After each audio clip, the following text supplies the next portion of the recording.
پاکستان کی نامور اداکارہ عائزہ خان ایک سٹار ہونے کے ساتھ ساتھ ماں ہونے کا فرض بھی بخوبی نبھاتی ہیں۔ مزید آگے بڑھنے سے پہلے اگر آپ نے ہمارا چینل سبسکرائب نہیں کیا تو ضرور سبسکرائب کریں۔ جہاں ان کا شمار پاکستان کی بہترین اداکاراؤں میں کیا جاتا ہے، وہی مداح انہیں اپنے گھر والوں کی دیکھ بھال کرنے کے انداز کو بھی سراہتے ہیں۔ رواں سال اداکارہ کے لیے کافی مصروف ثابت ہوا کیونکہ وہ ٹیلی ویژن اور سکرینز پر کئی بڑے ڈراموں میں کام کرتی نظر آئی۔ اس وقت بھی ان کا ایک ڈرامہ میرے پاس تم ہو ٹی وی سکرینز پر نشر کیا جا رہا ہے۔ عائزہ خان کئی کامیاب ڈراموں میں کام کر چکی ہیں، تاہم شوبز کے علاوہ بھی اداکارہ اپنی ذاتی زندگی میں کافی مصروف رہتی ہیں، جس کا انکشاف انہوں نے اپنی نئی انسٹاگرام پوسٹ میں بھی کیا تھا۔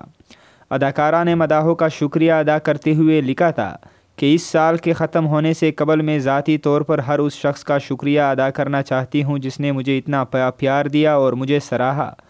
انہوں نے اپنی روزمرہ کی زندگی کی مصروفیات بتاتے ہوئے لکھا کہ ایمانداری سے بتاؤں تو صبح 7 بجے اٹھنا، ہر روز لنچ باکس تیار کرنا، حورین کو اسکول چھوڑنا، واپس آ کر ریان کو اٹھانا،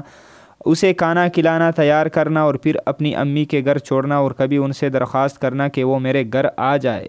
پھر اپنے شوہر کے ساتھ ناشتہ کرنا، پھر کام کے لیے گھر سے نکلنا، جب موقع ملے تب واپس گھر آنا ورنہ موبائل کے ذریعے بچوں پر پورے دن نظر رکھنا، پھر گھر واپس آ کر کھانا کھانا، نہلانا اور رات میں شہزادی اور بیٹ مین کے نائٹ سوٹ کا انتخاب کرنا۔